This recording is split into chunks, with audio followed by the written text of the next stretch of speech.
Hi ಎಲ್ರಿಗೂ ನಮಸ್ತೆ. ಇವತ್ತು ನಾವು ಸೆವೆಂತ್ ಸೈನ್ಸ್ ಪಾರ್ಟ್ 1ನಲ್ಲಿರೋ ಮೊದಲನೇ ಪಾಠವಾದ ಸಸ್ಯಗಳಲ್ಲಿ ಪೋಷಣೆ ಈ ಪಾಠವನ್ನು ನೋಡೋಣ.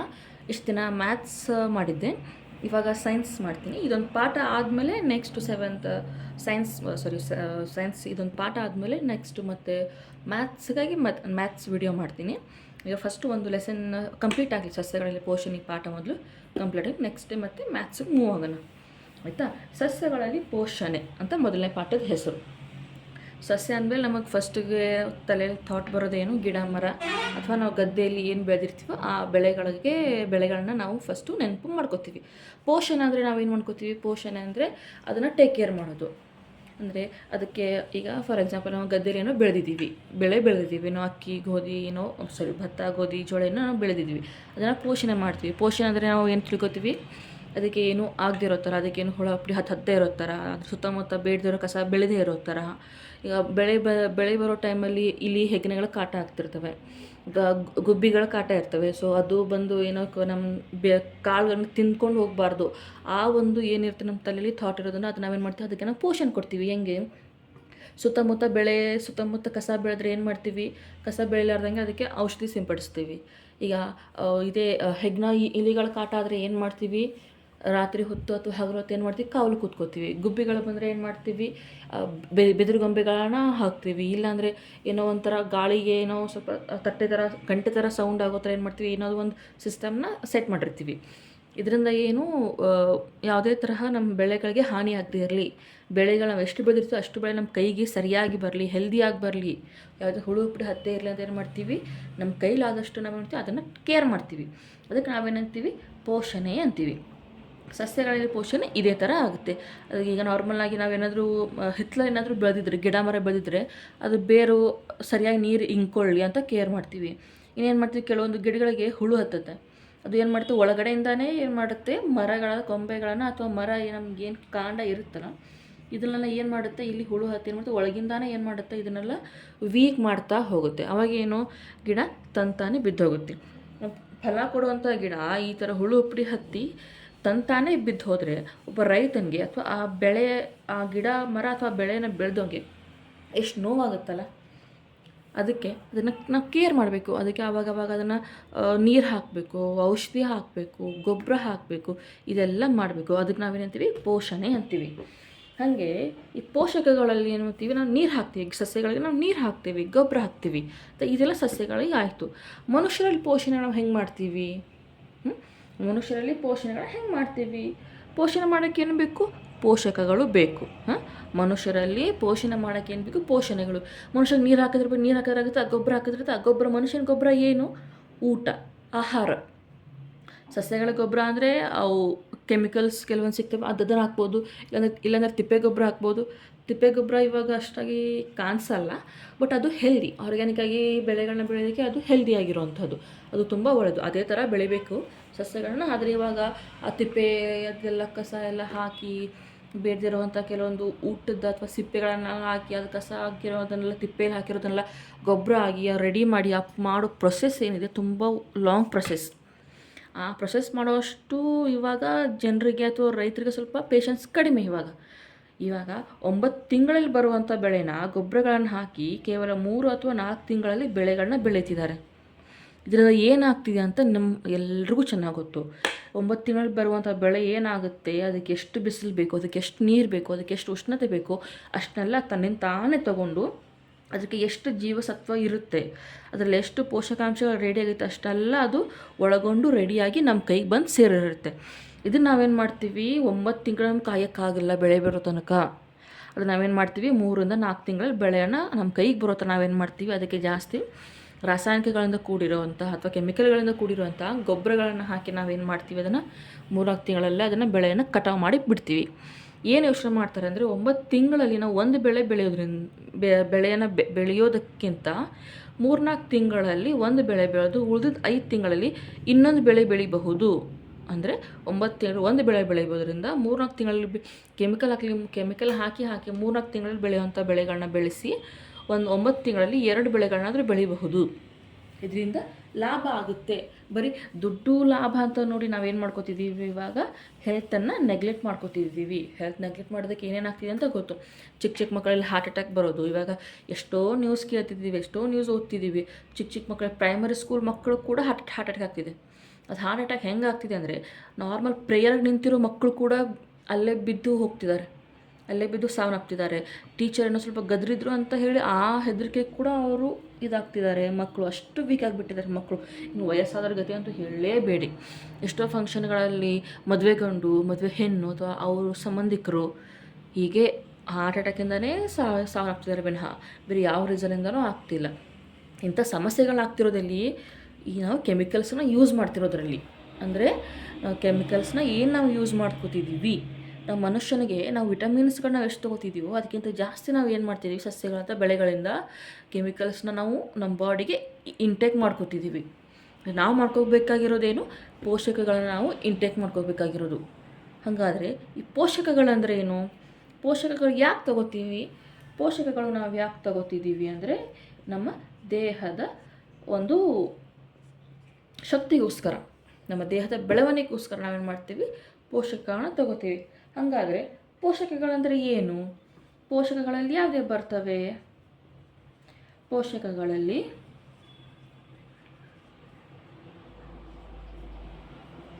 ಕಾರ್ಬೋಹೈಡ್ರೇಟ್ ಮತ್ತು ಪ್ರೋಟೀನ್, ಕಾರ್ಬೋಹೈಡ್ರೇಟ್, ಪ್ರೋಟೀನ್, ಕೊಬ್ಬು, ವಿಟಮಿನ್. ಕಾರ್ಬೋಹೈಡ್ರೇಟ್, ಪ್ರೋಟೀನ್, ಕೊಬ್ಬು, ವಿಟಮಿನ್, ಆಮೇಲೆ ಕೆಲವೊಂದು ಖನಿಜ ಪದಾರ್ಥಗಳು. ಖನಿಜ ಪದಾರ್ಥಗಳೇನಾಗ್ತವೆ, ಇವೆಲ್ಲ ನಮ್ಮ ಪೋಷಕಾಂಶಗಳು ಅಥವಾ ಪೋಷಕಗಳು. ಇವೆಲ್ಲ ಏನು, ನಮ್ಮ ಪೋಷಕಗಳು. ಇವೆಲ್ಲ ಏನು, ನಮ್ಮ ದೇಹಕ್ಕೆ ತುಂಬ ಇಂಪಾರ್ಟೆಂಟಾಗಿ ಬೇಕಾಗಿರುವಂಥ ವಸ್ತುಗಳು. ಆಯಿತಾ. ಇದನ್ನೆಲ್ಲ ಸೇರಿಸಿ ನಾವೇನಂತೀವಿ, ಪೋಷಕಗಳು ಅಂತೀವಿ.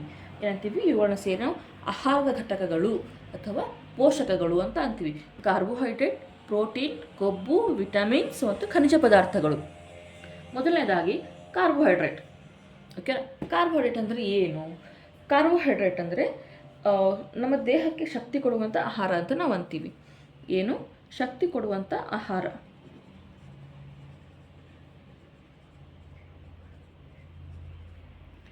ಶಕ್ತಿ ಕೊಡುವಂತಹ ಪದಾರ್ಥ ಅಥವಾ ಆಹಾರ. ಆಯಿತಾ. ಇದು ನಮ್ಮ ದೇಹಕ್ಕೆ ಶಕ್ತಿ ಕೊಡುವಂಥ ಪದಾರ್ಥ. ಹಾಗಾದರೆ ಇದರಲ್ಲಿ ನಾವು ಡೈಲಿ ಏನು ಆಹಾರ ತಗೋತೀವಲ್ಲ, ಅದರಲ್ಲಿ ಕಾರ್ಬೋಹೈಡ್ರೇಟಿಂದ ಕೂಡಿರುವಂಥ ಪದಾರ್ಥಗಳು ಯಾವ್ಯಾವುದು, ಯಾವ ಆಹಾರಗಳಿಂದ ನಮಗೆ ಕಾರ್ಬೋಹೈಡ್ರೇಟ್ ಸಿಗುತ್ತೆ, ಯಾವುದೋ ಒಂದು ವಿಟಮಿನ್ಸು ಎಲ್ಲ ಸಿಗುತ್ತೆ ಅನ್ನೋದು ತಾನೇ ನಾವು ಊಟ ಮಾಡೋದು. ಇಲ್ಲಾಂದರೆ ಹಾಗೆ ಇದೆಯಾ ಅಂತ ತಿಂತೀವ, ಇಲ್ಲ ತಾನೇ. ಹಾಗೆ ಗೆಣಸು, ಆಲೂಗಡ್ಡೆ, ಕಬ್ಬು ತಿನ್ನೋಕ್ಕೆ ಎಷ್ಟು ರುಚಿ ಇರುತ್ತಲ್ಲ, ಅದರಿಂದ ಏನಾಗುತ್ತೆ, ಹಲ್ಲಿಗಳು ಗಟ್ಟಿಯಾಗುತ್ತೆ. ಆಮೇಲೆ ಗೋಧಿ, ಅಕ್ಕಿ, ಆಮೇಲೆ ಸಜ್ಜೆ, ಆಮೇಲೆ ಮಾವು, ಹೀಗೆ ತುಂಬ ಐಟಮ್ಸ್ ಇದ್ದಾವೆ. ಹೀಗೆ ಕಾರ್ಬೋಹೈಡ್ರೇಟ್ ಕೂಡಿರುವಂತಹ ತುಂಬ ಐಟಮ್ಸ್ ಇದ್ದಾವೆ. ಇವೆಲ್ಲ ಏನು, ದೇಹಕ್ಕೆ ಶಕ್ತಿ ಕೊಡುವಂಥ ಪದಾರ್ಥಗಳು. ಯಾವುದದು, ಗೆಣಸು ಏನು ಮಾಡ್ತೀವಿ, ಗೆಣಸನ್ನು ಬಾಯ್ಲ್ ಮಾಡಿ ಕೂಡ ತಿಂತೀವಿ ಅಥವಾ ಸುಟ್ಟು ಕೂಡ ತಿಂತೀವಿ. ಇದರಿಂದ ಏನಾಗುತ್ತೆ, ಇದಕ್ಕೆ ಉಪವಾಸ ಟೈಮಲ್ಲಿ ಏನು ಮಾಡ್ತಾರೆ, ಫಾರ್ ಎಕ್ಸಾಂಪಲ್ ಉಪವಾಸ ಟೈಮಲ್ಲಿ ಗೆಣಸನ್ನು ತಿಂತಾರೆ, ಕುದಿಸ್ಕೊಂಡು ತಿಂತಾರೆ. ಯಾಕೆ ಬೇಯಿಸ್ಕೊಂಡು ತಿಂತಾರೆ, ಯಾಕೆ, ಗೆಣಸು ಕಾರ್ಬೋಹೈಡ್ರೇಟಿಂದ ಕೂಡಿರೋಂಥ ಆಹಾರ. ಇದರಲ್ಲಿ ಏನಾಗುತ್ತೆ, ನಮ್ಮ ದೇಹಕ್ಕೆ ಉಪವಾಸ ಇರೋ ಟೈಮಲ್ಲಿ ಏನಾಗುತ್ತೆ, ಗೆಣಸಿಂದ ನಮಗೆ ಶಕ್ತಿ ಸಿಗುತ್ತೆ, ಒಳಗಿಂದನೇ ಶಕ್ತಿ ಸಿಗುತ್ತೆ. ಇದರಿಂದ ಏನು, ಆಮೇಲೆ ನೆಕ್ಸ್ಟ್ ಆಲೂಗಡ್ಡೆ ಕೂಡ ಏನು, ಸ್ವೀಟಾಗಿರುತ್ತೆ, ತಿನ್ನೋಕ್ಕೆ ಸ್ವೀಟಾಗಿರುತ್ತೆ. ಆಯಿತಾ. ಇದು ಕೂಡ ಏನು, ಕಾರ್ಬೋಹೈಡ್ರೇಟ್ ಅಂತ ಕೂಡಿರೋಂಥ ರಿಚ್ ಆಗಿರೋಂಥ ಫುಡ್ಡು. ಗೆಣಸು, ಮಾವು, ಆಮೇಲೆ ಆಲೂಗಡ್ಡೆ, ಈ 3 ಪದಾರ್ಥಗಳೇನಾಗ್ತವೆ, ಕಾರ್ಬೋಹೈಡ್ರೇಟ್ ಇರುವಂತಹ ಒಂದು ರಿಚ್ ಫುಡ್ ಐಟಮ್ಸ್. ಇವೆಲ್ಲ ಏನು, ಕಾರ್ಬೋಹೈಡ್ರೇಟ್ ಇರುವಂಥ ಒಂದು ರಿಚ್ ಫುಡ್ ಐಟಮ್ಸ್, ಗೆಣಸು, ಆಲೂಗಡ್ಡೆ ಮತ್ತು ಮಾವು. ಇದು ಆಯಿತಾ. ಹಾಗಾದರೆ ಈ ಕಾರ್ಬೋಹೈಡ್ರೇಟ್ ಈ ವರ್ಡನ್ನೇ ಕೇಳ್ತಿದ್ರೆ ನಮಗೇನಾಗುತ್ತೆ, ಕೆಲವೊಂದು 3 ಶಬ್ದಗಳು ನೆನಪಾಗ್ತವೆ. ಯಾವ ಶಬ್ದ ನೆನಪಾಗುತ್ತೆ, ಕಾರ್ಬನ್, ಆಕ್ಸಿಜನ್, ಹೈಡ್ರೋಜನ್ ತಾನೆ. ಕಾರ್ಬೋಹೈಡ್ರೇಟ್ ಕಾರ್ಬೋಹೈಡ್ರೇಟ್ ಅಂತ ಕೇಳಿದ್ರೇ ಏನಾಗುತ್ತೆ ನಮಗೆ ಕಾರ್ಬನ್, ಆಕ್ಸಿಜನ್, ಹೈಡ್ರೋಜನ್ ಅಂತ ಈ 3 ಶಬ್ದಗಳು ನೆನಪಾಗ್ತವೆ. ಹಾಗಾದರೆ ಈ ಕಾರ್ಬೋಹೈಡ್ರೇಟ್ಗೂ ಈ 3 ಶಬ್ದಗಳಿಗೂ ಏನು ವ್ಯತ್ಯಾಸ, ಸರಿ ಏನು ಸಂಬಂಧ ಅಲ್ವಾ? ಏನು ಸಂಬಂಧ ಕಾರ್ಬೋಹೈಡ್ರೇಟ್ ಅನ್ನೋದಕ್ಕೂ ಆ ಶಬ್ದ ಅಂದಾಗ ನಮಗೆ ಈ 3 ಶಬ್ದಗಳು ನೆನಪಾಗೋದಕ್ಕೂ ಏನು ಸಂಬಂಧ ಅಂದರೆ ಕಾರ್ಬೋಹೈಡ್ರೇಟ್ ಅಂದ್ರೇ ಏನು, ಇದು carbon plus oxygen plus hydrogen ಈ 3 ಈ 3 ಅಂಶಗಳಿಂದ ಕೂಡಿರುವಂಥ ಸಂಯುಕ್ತ ಅಂಶ ಯಾವುದು, ಸಂಯುಕ್ತ ಪದಾರ್ಥ ಯಾವುದಂದರೆ ಕಾರ್ಬೋಹೈಡ್ರೇಟ್. ಏನು? ಕಾರ್ಬೋಹೈಡ್ರೇಟ್. ಫಾರ್ ಎಕ್ಸಾಂಪಲ್ ಇವಾಗ ಏನಾದರೂ ಸ್ಕೂಲಲ್ಲಿ ಅಥವಾ ಕಾಲೇಜಲ್ಲಿ ಸ್ಪೋರ್ಟ್ಸ್ ಇರುತ್ತೆ ಆಯಿತಾ. ಸ್ಪೋರ್ಟ್ಸಲ್ಲಿದ್ದಾಗ ರನ್ನಿಂಗು, ಕಬಡ್ಡಿನೋ, ಖೋಖೋನೋ ಏನಾದರೂ ಒಂದು ಇವೆಂಟಲ್ಲಿ ಪಾರ್ಟಿಸಿಪೇಟ್ ಮಾಡಿದವ್ರಿಗೆ ಒಂದು 10-15 ನಿಮಿಷ ಆದಮೇಲೆ ಸುಸ್ತಾಗ್ತಿರುತ್ತೆ. ಸುಸ್ತಾದಾಗ ಏನು ಮಾಡ್ತಾರೆ, ಅಲ್ಲಿ ಪಕ್ಕದಲ್ಲಿರೋದು ಅವ್ರ ಸ್ಕೂಲ್ ಮೆಂಬರ್ಸ್ ಅಥವಾ ಅವ್ರ ಟೀಚರ್ಸು ಅಥವಾ ಆ ಸ್ಪೋರ್ಟ್ಸ್ ಇನ್ಚಾರ್ಜು ಏನು ಮಾಡ್ತಾರೆ ಅಂದರೆ ಅವ್ರ ಕೈಗೆ ಅಥವಾ ಒಂದು ಗ್ಲಾಸಿಗೆ ನೀರು ಹಾಕಿ ಒಂದು ಪೌಡ್ರ್ ಹಾಕ್ತಾರೆ. ಒಂದು ಕೈಗೆ ಪೌಡ್ರ್ ಕೊಡ್ತಾರೋ ಅಥವಾ ಒಂದು ಗ್ಲಾಸಿಗೆ ನೀರು ಹಾಕಿ ಒಂದು ಸ್ಪೂನ್ ಒಂದು ಪೌಡರ್ ಹಾಕ್ಕೊಡ್ತಾರೆ. ವೈಟು ಸ್ವಲ್ಪ ವೈಟಲ್ಲೇ ಸ್ವಲ್ಪ ಲಿಟಲ್ ಆರೆಂಜ್ ಥರ ಇರುವಂಥ ಒಂದು ಪೌಡ್ರ್ ಹಾಕ್ಕೊಡ್ತಾರೆ ನೀರಲ್ಲಿ. ಅವಾಗ ಕೈ ಹಾಕ್ಕೊಟ್ರೆ ನೀವು ನಾಲಿಗೆಯಿಂದ ಅದು ನೆಕ್ತೀರ. ನೀರು ಹಾಕ್ಕೊಟ್ರೆ ಏನು ಮಾಡ್ತೀರ, ಕುಡಿದು ಬಿಡ್ತೀರ. ಆ ಐಟಮ್ ಏನು, ಆ ಪೌಡ್ರ್ ಏನಂದರೆ ಗ್ಲೂಕೋಸ್. ಏನು ಆ ಪೌಡ್ರ್ ಹೆಸರು? ಗ್ಲೂಕೋಸ್. ಇದೇನಾಗುತ್ತೆ, ಗ್ಲೂಕೋಸಿಂದ ಏನಾಗುತ್ತೆ, ನಮಗೆ ಸಡನ್ ಎನರ್ಜಿ ಬರುತ್ತೆ. ಒಬ್ಬ ಮನುಷ್ಯ ಬಿಸಿಲಿಂದ ವೀಕ್ ಆದಾಗ ಅಥವಾ ದೇಹ ದನದು ವೀಕ್ ಆದಾಗ ಅವನಿಗೆ ಸಡನ್ ಎನರ್ಜಿ ವೀಕ್ ಆಗಿರುತ್ತೆ. ಆ ಟೈಮಲ್ಲಿ ಯಾವ್ದು ಹೆಲ್ಪ್ ಆಗುತ್ತೆ ಅಂದರೆ ಗ್ಲೂಕೋಸ್. ಈ ಗ್ಲೂಕೋಸಲ್ಲಿ ಏನಿರುತ್ತೆ, ಕಾರ್ಬನ್, ಆಕ್ಸಿಜನ್, ಹೈಡ್ರೋಜನ್ ಈ 3 ಅಂಶ ಏನಾಗಿರುತ್ತೆ ಇದರಲ್ಲಿ ಕೂಡಿರುತ್ತೆ. ಇದರಿಂದ ಏನು ನಮಗೆ ಸಡನ್ ಎನರ್ಜಿ ಸಿಗುತ್ತೆ. ಅದರಿಂದ ಏನು ಮಾಡ್ತಾರೆ, ಈಗ ಆ ಸ್ಪೋರ್ಟ್ಸಲ್ಲಿ ಹಾಗೆ ಈಗ ಕೊಟ್ಟ ಮೇಲೆ ಸ್ವಲ್ಪ ತಿಂತಾರ ಅಥವಾ ಕುಡಿತಾರ ಗ್ಲೂಕೋಸು ಮಿಕ್ಸ್ ಮಾಡಿ, ಆಮೇಲೆ ಒಂದು 30 ಸೆಕೆಂಡ್ ಅಥವಾ 1 ನಿಮಿಷ ಅಷ್ಟರಲ್ಲೇ ಮತ್ತೆ ಎನರ್ಜಿ ಆಗಿ ಏನು ಮಾಡ್ತಾರೆ, ಮತ್ತು ರೀಚಾರ್ಜ್ ಆಗಿ ಏನು ಮಾಡ್ತಾರೆ, ಮತ್ತೆ ಆಟಕ್ಕೆ ಹೋಗ್ಬಿಡ್ತಾರಲ್ಲ, ಹೀಗೆ ಇರುತ್ತೆ. ಅದರಿಂದ ಏನಾಗುತ್ತೆ ನಮಗೆ ಗೊತ್ತಾಗುತ್ತೆ, ಇದು ಕಾರ್ಬನ್, ಆಕ್ಸಿಜನ್, ಹೈಡ್ರೋಜನ್ ಅಂತ ಏನಾಗುತ್ತೆ ನಮಗೆ ಸಡನ್ ಎನರ್ಜಿ ಸಿಗುತ್ತೆ. ಇದೆಲ್ಲ ಏನು, ಕಾರ್ಬೋಹೈಡ್ರೇಟ್ ಆಯಿತಾ. ಇದೆಲ್ಲ ಏನಾಗುತ್ತೆ, ಕಾರ್ಬೋಹೈಡ್ರೇಟ್. ನೆಕ್ಸ್ಟ್ ಇರೋದು ಪ್ರೋಟೀನ್ ಆಯಿತಾ. ಪ್ರೋಟೀನ್ ಅಂದರೆ ಏನು, ಪ್ರೋಟೀನ್ಗೆ ಇನ್ನೊಂದು ಹೆಸರು ಇದೆ. ಪ್ರೋಟೀನ್ಗೆ ಇನ್ನೊಂದು ಹೆಸರು ಅಂದರೆ ಇದಕ್ಕೆ ದೇಹದ ನಿರ್ಮಾಣಕಾರಕಗಳು ಅಂತ ಕರೀತಾರೆ. ಏನಂತಾರೆ, ದೇಹದ ನಿರ್ಮಾಣಕಾರಕಗಳು. ಯಾಕೆ ದೇಹದ ನಿರ್ಮಾಣಕಾರಕ ಅಂತ ಯಾಕೆ ಕರೀತಾರೆ?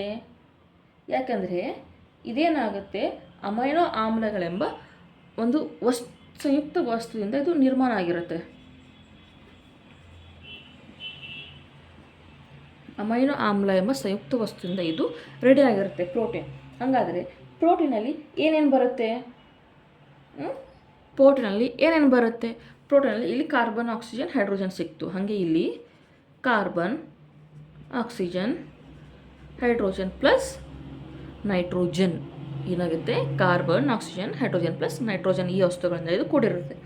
ಹಾಗಾದರೆ ನಮ್ಮ ಪ್ರತಿದಿನ ಊಟದಲ್ಲಿ ಪ್ರೋಟೀನಿಂದ ಕೂಡಿರುವಂಥ ಯಾವ್ಯಾವ ಫುಡ್ಡನ್ನು ನಾವು ತಗೊಳ್ತೀವಿ, ಹೆಸರು ಕಾಳು ಏನು ತಗೋತೀವಿ, ಹೆಸರು ಕಾಳು, ಆಮೇಲೆ ತೊಗರಿಬೇಳೆ, ಆಮೇಲೆ ಏನು ಮಾಡ್ತೀವಿ, ಬೀನ್ಸು, ಆಮೇಲೆ ಕಡಲೆಕಾಳು ಅಥವಾ ಕಡಲೆಬೇಳೆ, ಆಮೇಲೆ ಬಟಾಣಿ, ಆಮೇಲೆ ಸೋಯಾ ಚಂಕ್. ಏನು ಮಾಡ್ತೀವಿ, ನಾರ್ಮಲಾಗಿ ಜಿಮ್ಗೆ ಹೋದವ್ರಿಗೆಲ್ಲ ಏನಂತಾರೆ, ನೀವು ನಾನ್ ವೆಜ್ ತಿನ್ನಿ ಅಂತಾರೆ. ನಾನ್ ವೆಜ್ ತಿಂದೇ ಜಿಮ್ ಅವ್ರು ಏನು ಮಾಡ್ತಾರೆ, ನಾವು ನಾನ್ ವೆಜ್ ತಿನ್ನಪ್ಪ, ನಾವು ಪ್ಯೂರ್ ವೆಜ್ಜು, ನಾವು ಎಗ್ ಕೂಡ ಮುಟ್ಟಲ್ಲ ಅಂಥವ್ರು ಏನು ಮಾಡ್ತಾರೆ, ಅಂಥವ್ರಿಗೆಲ್ಲ ಏನು ಹೇಳ್ತಾರೆ ಅಂದರೆ, ಸರಿ ನೀವು ತಿನ್ನಲ್ವಾ, ಸೋಯಾ ತಿನ್ನಿ ಅಥವಾ ಹೆಸರು ಕಾಳು ತಿನ್ನಿ ಅಂತಾರೆ. ನಾನು ಯಾವುದೋ ಮೊನ್ನೆ ಒಂದು ಕ್ಲಿಪ್ ನೋಡಿದೆ, ಅದರಲ್ಲಿ ಏನಿತ್ತಂದರೆ ಅವ್ರು ಕೊಟ್ಟಿದ್ದರು, ನೀವು ನಾನ್ ವೆಜ್ ತಿನ್ನಲ್ಲ, ಎಗ್ ತಿನ್ನಲ್ಲ ಅಂದರೆ ಒಂದು ಎಷ್ಟೋ ಗ್ರಾಮ್ ಅಥವಾ ಚಿಕನ್ನಲ್ಲಿರುವಂತಹ ಪ್ರೋಟೀನ್ಸು ನಿಮಗೇನಾಗುತ್ತೆ, ಬರೀ 10-15 ಸೋಯಾ ತಿಂದರೆ ಸಿಗುತ್ತೆ. ಅಥವಾ ಅರ್ಧ ಬಟ್ಲು ಹೆಸರು ಕಾಳನ್ನ ಬಾಯ್ಲ್ ಮಾಡ್ಕೊಂಡು ತಿನ್ನೋದ್ರಿಂದ ಏನಾಗುತ್ತೆ, ನಿಮಗೆ 1/4 kg ಅರ್ಧ kgಯಲ್ಲಿರುವಂತಹ ಚಿಕನಲ್ಲಿರುವಂಥ ಪ್ರೋಟೀನ್ಸು ನಿಮ್ಗೆ ಸಿಕ್ಬಿಡುತ್ತೆ. ಅಂದರೆ 1/4 kg ಅಥವಾ ಅರ್ಧ kg ಚಿಕನಲ್ಲಿರುವಂತಹ ಪ್ರೋಟೀನ್ಸು ನಮಗೆ ಅರ್ಧ ಬಟ್ಲು ಹೆಸರು ಕಾಳು ಅಥವಾ ಒಂದು 10-15 ಸೋಯಾನ ಬಾಯ್ಲ್ ಮಾಡಿ ತಿನ್ನೋದ್ರಿಂದ ಸಿಗುತ್ತೆ. ಹಂಗಾದ್ರೆ ಯೋಚನೆ ಮಾಡಿ ಇದರಲ್ಲಿ ಎಷ್ಟು ಬೆನಿಫಿಟ್ ಇರ್ಬೋದು ಅಂತ. ಸೋಯಾ ಆದಮೇಲೆ ಮತ್ತೇನಿರುತ್ತೆ? ಪನ್ನೀರು. ಪನ್ನೀರ್ ಅಂದರೆ ಟೋಟಲಾಗಿ ಏನಂತ ಹಾಲಿನ ಉತ್ಪನ್ನಗಳು. ಈ ಹಾಲು, ಬೆಣ್ಣೆ, ಮೊಸರು, ತುಪ್ಪ, ಆಮೇಲೆ ಮೊಟ್ಟೆ, ಆಮೇಲೆ ಪನ್ನೀರು, ಚೀಸು, ಇವೆಲ್ಲ ಏನು ಹಾಲಿನ ಉತ್ಪನ್ನ. ಈ ಹಾಲಿನ ಉತ್ಪನ್ನಗಳಲ್ಲಿ ಏನಾಗುತ್ತೆ? ಪ್ರೋಟೀನ್ಗಳು ಸಿಗ್ತವೆ. ಆಯಿತಾ? ಪ್ರೋಟೀನ್ ಸಿಗ್ತವೆ. ನೆಕ್ಸ್ಟ್ ಇರೋದೇನು? ಕೊಬ್ಬು. ನೆಕ್ಸ್ಟ್ ಇರೋದು ಕೊಬ್ಬು. ಕೊಬ್ಬು ಕೊಬ್ಬು ಅಂದರೆ ಅಂತಾರಲ್ಲ, ಈಗ ನಿಮ್ಮ ಮೈಲಿ ಕೊಬ್ಬು ಜಾಸ್ತಿ ಆಗಿದೆಯಪ್ಪ ಅಂತಾರಲ್ಲ, ಬೈತಾರಲ್ಲ ಅಂತಾರೆ. ಅಂದರೆ ಏನು? ಕೊಬ್ಬು ಜಾಸ್ತಿ ಆಗಿದೆ ಅಂದರೆ ಮೈ ದಪ್ಪ ಆಗಿದೆ ಅಂತ ಒಂದು ಕಡೆ ಅಂತಾರೆ. ಅದು ಯಾಕೆ ದಪ್ಪ ಆಗಿರುತ್ತೆ ಮೈ? ಇವಾಗ ನಾವು ಮನೇಲಿ ಏನಾದರೂ ಸ್ವಲ್ಪ ಆಯಿಲ್ ಫುಡ್ ತಿಂತಿದ್ರೆ, ಆವಾಗ ಆಯಿಲ್ ಫುಡ್ ತಿಂತಿದ್ರೆ, ಬಜ್ಜಿ ಕರ್ಕೊಂಡು ತಿಂತಿದ್ರೆ ಏನೋ ಸ್ವಲ್ಪ ಅಂತ ನಾರ್ಮಲಾಗಿ ಆಯಿಲ್ ಫುಡ್ ತಿಂದರೆ ಏನಂತಾರೆ? ತಿನ್ನಬೇಡವೇ, ಮೈಲಿ ಕೊಬ್ಬು ಜಾಸ್ತಿ ಆಗುತ್ತೆ ಅಂತಾರೆ. ಅಂದರೆ ಏನು? ಎಣ್ಣೆ ಪದಾರ್ಥಗಳು. ಇದರಿಂದನೇ ಗೊತ್ತಾಗುತ್ತೇನು ಕೊಬ್ಬು ಅಂದ್ರೇನು? ಎಣ್ಣೆ ಪದಾರ್ಥಗಳು. ಎಣ್ಣೆ ಪದಾರ್ಥಗಳು ಅಂದರೆ ಯಾವ್ದು ಬರುತ್ತೆ? ತುಪ್ಪ, ಬೆಣ್ಣೆ, ಆಮೇಲೆ ಸೂರ್ಯಕಾಂತಿ ಎಣ್ಣೆ, ಆಮೇಲೆ ಕಡಲೆ ಎಣ್ಣೆ. ಆಯಿತಾ? ಕಡಲೆ ಎಣ್ಣೆ. ಮತ್ತು ಅದರಲ್ಲಿರುತ್ತೆ ಗೋಡಂಬಿ ಬಾದಾಮಿಲಿರುತ್ತಾ. ಇವೆಲ್ಲ ಏನು? ಗೋಡಂಬಿ ಬಾದಾಮಿ ಯಾವತ್ತಾದರೂ ಮಿಕ್ಸಿಲಿ ಹಾಕಿ ನೋಡಿದ್ದೀರಾ? ಮಿಕ್ಸಿಲಿ ಹಾಕಿ ಮಿಕ್ಸ್ ಅಂದರೆ ಗ್ರೈಂಡ್ ಮಾಡಿ, ಸ್ವಲ್ಪ ಸ್ವಲ್ಪ ಗ್ರೈಂಡ್ ಮಾಡ್ತಾ ಹೋದಾಗ, ನೀವು ಗ್ರೈಂಡ್ ಮಾಡ್ತಾ ಮಾಡ್ತಾ ಹೋದಂಗೆ ಏನೋ ಅದೊಂಥರ ಜೆಲ್ ಟೈಪು, ಲಿಕ್ವಿಡ್ ಟೈಪ್ ಬಂದುಬಿಡುತ್ತೆ, ಪೇಸ್ಟ್ ಥರ ಬಂದುಬಿಡುತ್ತೆ. ಪೇಸ್ಟ್ ಥರ ಬಂದಾಗ ಅದನ್ನು ಹಿಂಗೆ ಮುಟ್ಟಿ ಹಿಂಗೆ ನೋಡ್ಕೊಳ್ಳಿ. ಕೈಗೆಲ್ಲ ಎಣ್ಣೆ ಹತ್ತಿರುತ್ತೆ, ಜಿಡ್ಡಾಗಿರುತ್ತೆ ಕೈ. ಅದೆಲ್ಲ ಏನು? ಗೋಡಂಬಿ ಬಾದಾಮಿಲಿ ಕೂಡ ಏನಿರುತ್ತೆ? ಎಣ್ಣೆ ಅಂಶ ಇರುತ್ತೆ. ಆಯಿತಾ?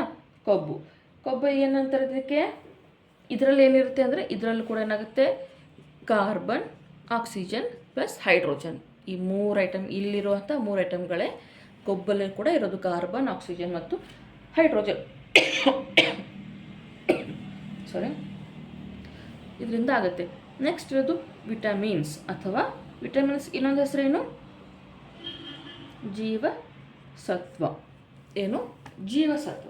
ಈ ಜೀವಸತ್ವಗಳು ಏನಂತಾರೆ? ಸೊ ಈಗ ನಾ ಹೇಳ್ದಲ್ಲ, ಇಲ್ಲ ಜಾಸ್ತಿ ಕೆಮಿಕಲ್ನ ಯೂಸ್ ಮಾಡಿ ಬೆಳೆಯೋದ್ರಿಂದ ಏನು ಮಾಡ್ತೀವಿ? ಸಸ್ಯಗಳಿರುವಂಥ ಜೀವಸತ್ವಗಳು ಹೋಗ್ಬಿಡ್ತವೆ. ಅದರಿಂದ ಏನು ಮಾಡ್ತಾರೆ? ಇವಾಗ ಗೌರ್ಮೆಂಟವ್ರು ಏನು ಮಾಡ್ತಿದ್ದಾರೆ? ಮಕ್ಕಳಿಗೆ, ಸ್ಕೂಲಲ್ಲಿರೋ ಮಕ್ಕಳಿಗೆ ಏನದು 3 ತಿಂಗಳು 4 ತಿಂಗಳಿಗೂ ಒಂದು ಸಲ ಒಂದು ವಿಟಮಿನ್ಸ್ ಟ್ಯಾಬ್ಲೆಟ್ ಅಂತ ಕೊಡ್ತಾರೆ. Before after meal, before meal, ಮಧ್ಯಾಹ್ನ ಊಟಕ್ಕಿಂತ ಮುಂಚೆ ಅಥವಾ ಮಧ್ಯಾಹ್ನ ಊಟ ಆದಮೇಲೆ ಒಂದು ಟ್ಯಾಬ್ಲೆಟ್ ಕೊಡ್ತಾರೆ ಚಿಕ್ಕದು. ಬಹುಶಃ 4 ತಿಂಗಳಿಗೆ ಒಂದು ಸಲ ಕೊಡ್ತಾರೆ ಅನಿಸುತ್ತೆ. ಆ ಟ್ಯಾಬ್ಲೆಟ್ ತೊಗೊಳ್ಳಿ. ಅದು ಕಬ್ಬಿನಾಂಶ ಇರುವಂತಹ ಟ್ಯಾಬ್ಲೆಟು, ವಿಟಮಿನ್ಸ್ ಇರೋ ಟ್ಯಾಬ್ಲೆಟ್ ಅಂತ ಕೊಡ್ತಾರೆ. ಆಯಿತಾ? ಯಾಕೆ ಕೊಡ್ತಾರೆ? ಈ ಕೆಮಿಕಲಿಂದ ಬರುವಂಥ ಫುಡ್ಗಳು, ಹಾಗೆ ಮಕ್ಕಳಂತೂ ಏನು ತಿಂತಾರೋ ಅವ್ರಿಗೆ ಗೊತ್ತಪ್ಪ ದೇವರೇ. ಮನೆ ಫುಡ್ ಬಿಟ್ಟು ಬೇರೆ ಎಲ್ಲ ಹೊರಗಿನ ತಿಂತಾರಲ್ಲ, ಅಂಥದ್ದು ಅವರಿಗೆ ಆಗದೆ ಇರಲಿ. ಈ ಜೀವಸತ್ವಗಳ ಕಡಿಮೆಯಿಂದ, ಈ ವಿಟಮಿನ್ಸ್ ಡೆಫಿಷಿಯನ್ಸಿಯಿಂದ ಎಷ್ಟೋ ರೋಗಗಳು ಬರ್ತಿದ್ದಾವೆ. ಎಷ್ಟೋ ಮಕ್ಕಳು ಸರಿಯಾಗಿ ಬೆಳವಣಿಗೆ ಆಗ್ತಿಲ್ಲ, ಮೆಂಟಲಿ ಆಗಲಿ ಫಿಸಿಕಲಿ ಆಗಲಿ ಬೆಳವಣಿಗೆ ಆಗ್ತಿಲ್ಲ. ಅದರಿಂದ ಏನು ಮಾಡ್ತಾರೆ? ಅದನ್ನೆಲ್ಲ ಕ್ಯೂರ್ ಆಗಲಿ ಅಂತ ಏನು ಮಾಡ್ತಿದ್ದಾರೆ? ಇವಾಗ ಗೌರ್ಮೆಂಟ್ ಕಡೆಯಿಂದಲೇ ಏನು ಮಾಡ್ತಾರೆ? ಈ ವಿಟಮಿನ್ಸ್ ಟ್ಯಾಬ್ಲೆಟ್ಸನ್ನು ಕೊಡ್ತಿದ್ದಾರೆ. ಇವಾಗ ಜೀವಸತ್ವಗಳು ಅಂದರೆ ಏನು ಅಥವಾ ವಿಟಮಿನ್ಸ್ ಅಂದರೆ ಏನು? ಇವು ಯಾಕೆ ಯೂಸು ಅಂದರೆ, ಇದು ದೇಹ ಸರಿಯಾಗಿ ಕೆಲಸ ಮಾಡಲು, ಹ್ಯಾಂಡ್ ರೈಟಿಂಗ್ ಸರಿಯಾಗಿಲ್ಲ ಅಂತ ಬೈಕೋಬೇಡಿ, ದಪ್ಪ ಇದೆ ನಂಗೆ ಸರಿಯಾಗಿ ಬರೆಯೋಕ್ಕೆ ಬರಲ್ಲ ಅದಕ್ಕೆ ಬೈಕೋಬೇಡಿ, ಆಯಿತಾ? ದೇಹ ಸರಿಯಾಗಿ ಕೆಲಸ ಮಾಡಲು ಸಹಾಯ ಮಾಡ್ತವೆ. ಏನು? ಜೀವಸತ್ವಗಳು ದೇಹ ಸರಿಯಾಗಿ ಕೆಲಸ ಮಾಡ್ತವೆ. ದೇಹ ಸರಿಯಾಗಿ ಕೆಲಸ ಮಾಡೋಕ್ಕಿಂತ ದೇಹ ಸರಿಯಾಗಿ ಕೆಲಸ ಮಾಡಲ್ವಾ? ಈಗ ಕೈ ಸರಿಯಾಗಿ ಕೆಲಸ ಮಾಡ್ತಿಲ್ವಾ? ಅಂದರೆ ಕೈ ಕೆಲಸ ಮಾಡುತ್ತೆ, ಸುಮ್ಮನೆ ಮಾಡುತ್ತಾ ಕೈ ಕೆಲಸ? ಕೈಗೆ ಕೆಲಸ ಮಾಡೋಕ್ಕೆ ನಾವು ಸರಿಯಾಗಿ, ಈಗ ಗಾಡಿ ಕೆಲಸ ಮಾಡುತ್ತಪ್ಪ. ಗಾಡಿ ಏನು ಮಾಡುತ್ತೆ ಕೆಲಸ ಅಂದ್ರೆ? ಗಾಡಿ ನಾವು ಎಲ್ಲಿ ಹೋಗ್ತೀವೋ ಅದು ನಮ್ಮನ್ನು ಸೇಫಾಗಿ ಕರ್ಕೊಂಡು ಹೋಗೋದು ಗಾಡಿ ಕೆಲಸ. ಅದು ಸುಮ್ಮನೆ ಕರ್ಕೊಂಡು ಹೋಗುತ್ತಾ? ಅದು ಆವಾಗ ಸರ್ವಿಸ್ ಕೊಡಬೇಕು. ಅದಕ್ಕೆ ಸರಿಯಾಗಿ ಪೆಟ್ರೋಲ್ ಹಾಕಬೇಕು. ಪೆಟ್ರೋಲ್ ಹಾಕೋವಾಗ ಸರಿಯಾಗಿ ನೋಡ್ಕೊಂಡು ಪೆಟ್ರೋಲ್ ಹಾಕಬೇಕು. ಅದು ಪೆಟ್ರೋಲ್ ಗಾಡಿನ ಡೀಸೆಲ್ ಗಾಡಿನ ಅಂತ ನೋಡಿಕೊಂಡು, ಅದು ಪೆಟ್ರೋಲ್ ಬೇಕಾ ಡೀಸೆಲ್ ಬೇಕಾ ಅಂತ ನೋಡ್ಕೊಂಡು ನಾವೇನು ಮಾಡಬೇಕು? ಅದಕ್ಕೆ ಸರಿಯಾಗಿ ಊಟ ಹಾಕಬೇಕು. ಹಾಗೆ ನಮ್ಮ ದೇಹ ಸರಿಯಾಗಿ ಕೆಲಸ ಮಾಡುತ್ತಾ?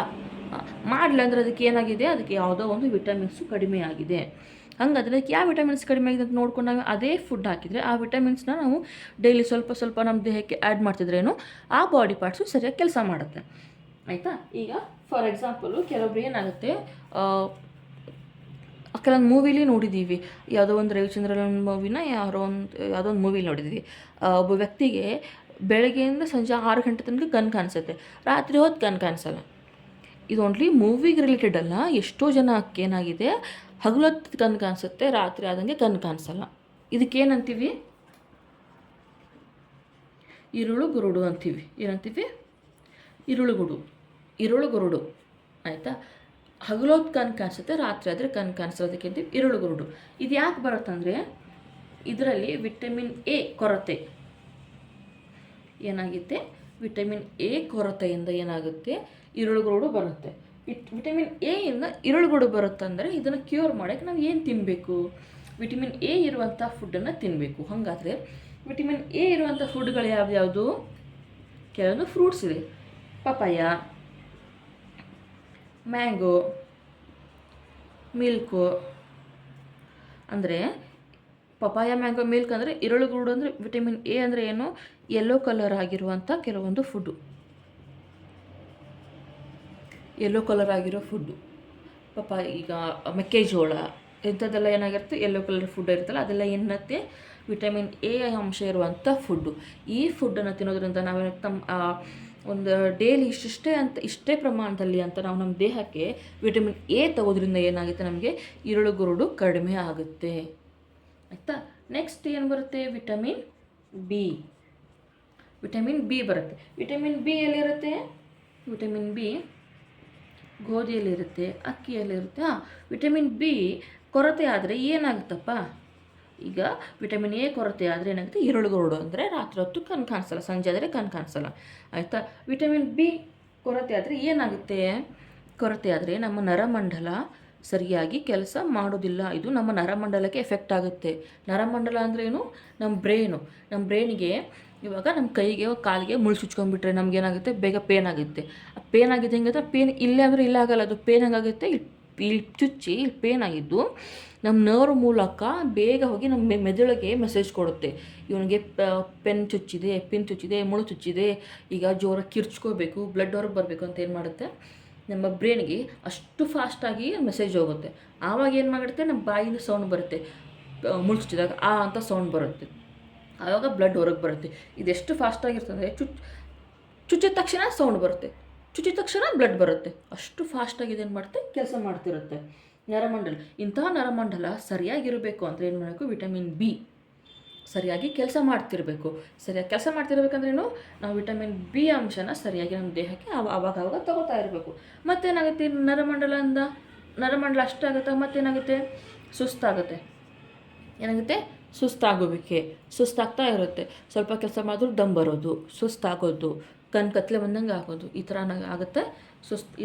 ಇದೆಲ್ಲ ಯಾಕಾಗುತ್ತೆ, ವಿಟಮಿನ್ ಬಿ ಕೊರತೆಯಿಂದ ಆಗುತ್ತೆ. ಇನ್ನು ವಿಟಮಿನ್ ಸಿ ಅಂತೂ ನಾರ್ಮಲಿ ಎಲ್ಲರಿಗೂ ಗೊತ್ತಿರುತ್ತೆ. ಯಾಕೆ ವಿಟಮಿನ್ ಸಿ ಇಂಪಾರ್ಟೆಂಟು? ಯಾಕಂದರೆ ನಮ್ಮ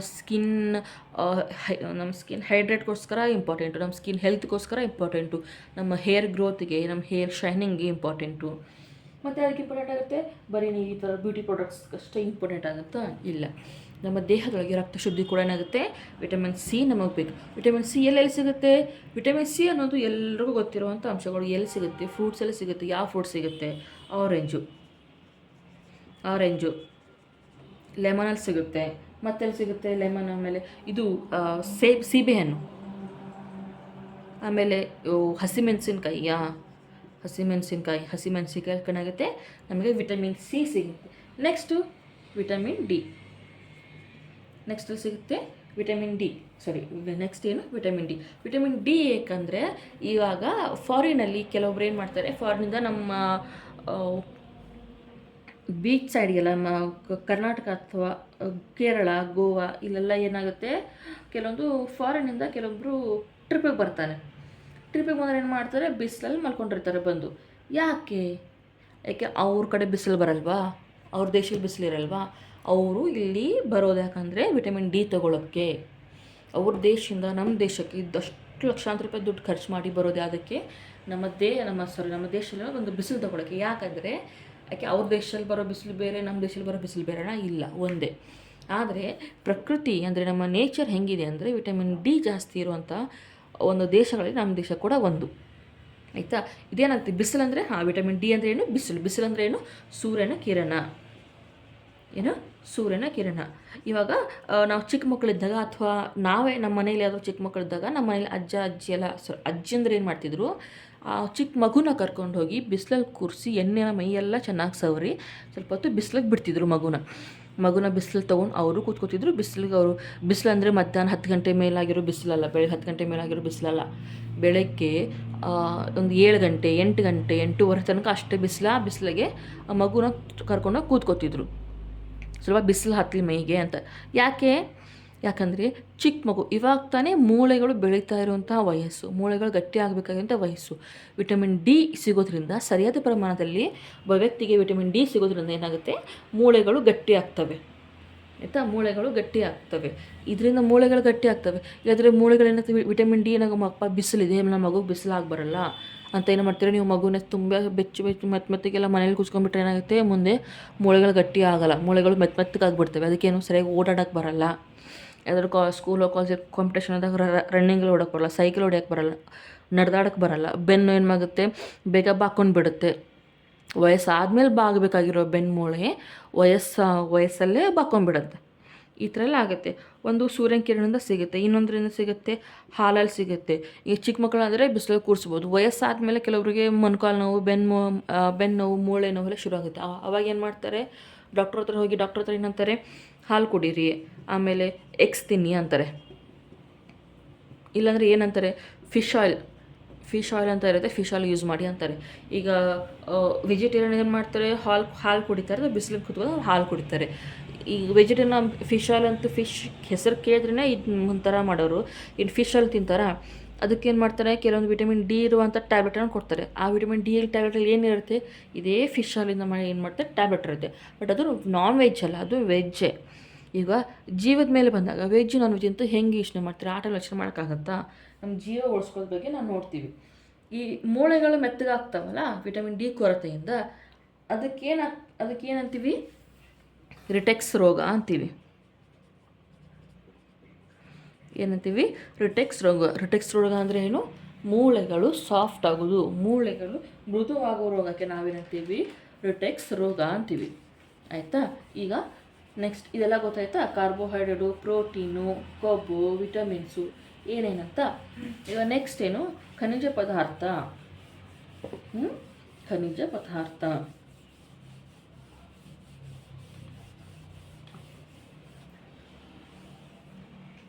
ಕಾರ್ಬೋಹೈಡ್ರೇಟ್ಸಲ್ಲಿ ಏನಿರುತ್ತೆ, ಕಾರ್ಬನ್ನು, ಆಕ್ಸಿಜನು, ಹೈಡ್ರೋಜನು. ಪ್ರೋಟೀನ್ ಇರ್ತೇನೆ ಕಾರ್ಬನು, ಹೈಡ್ರೋಜನು, ನೈಟ್ರೋಜನು ಪ್ಲಸ್ ಹೈಡ್ರೋಜನ್ ಇರುತ್ತೆ.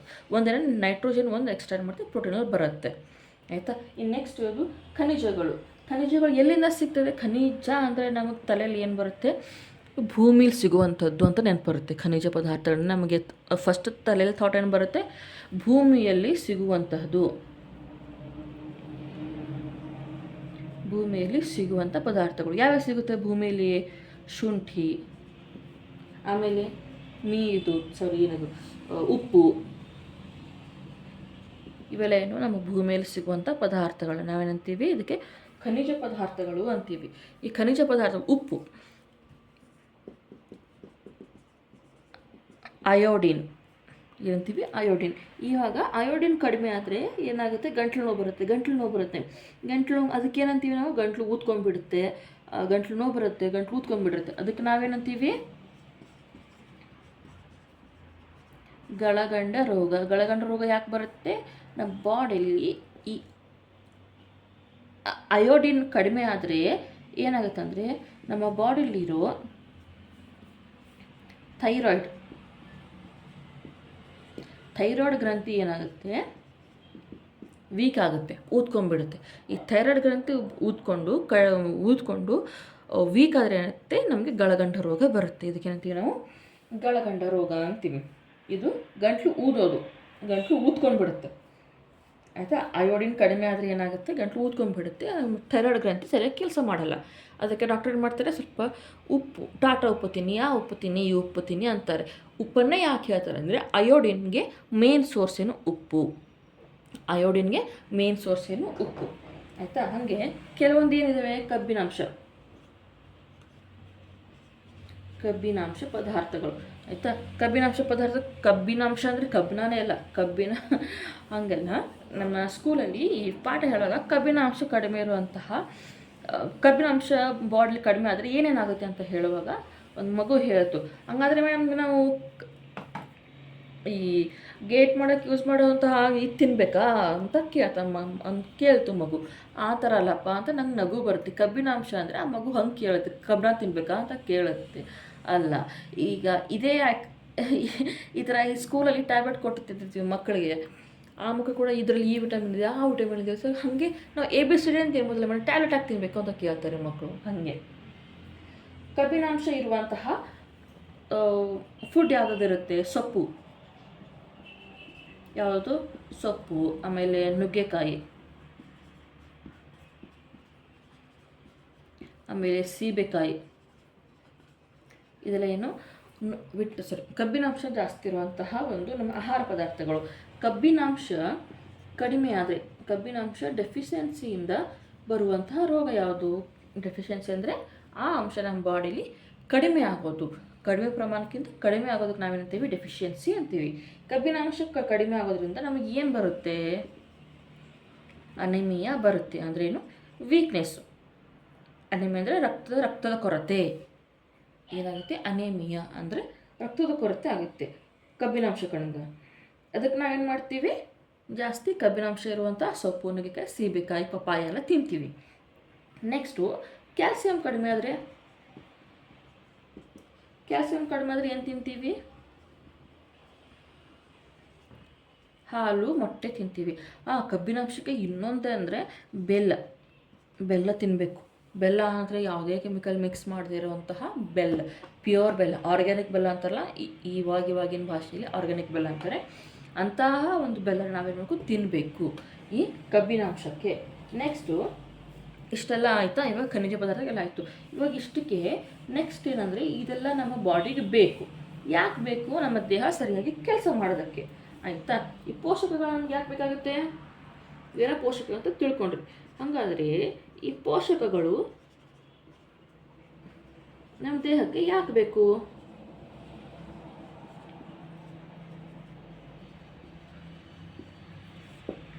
ಈ ಪೋಷಕಗಳು ನಮ್ಮ ದೇಹಕ್ಕೆ ಯಾಕೆ ಬೇಕು? ಇಷ್ಟು ತನಕ ಎಲ್ಲ ಕೇಳಿದ್ರಲ್ಲ, ಪೋಷಕಗಳು ಅಂದರೆ ಏನು ಎತ್ತ ಅಂತ.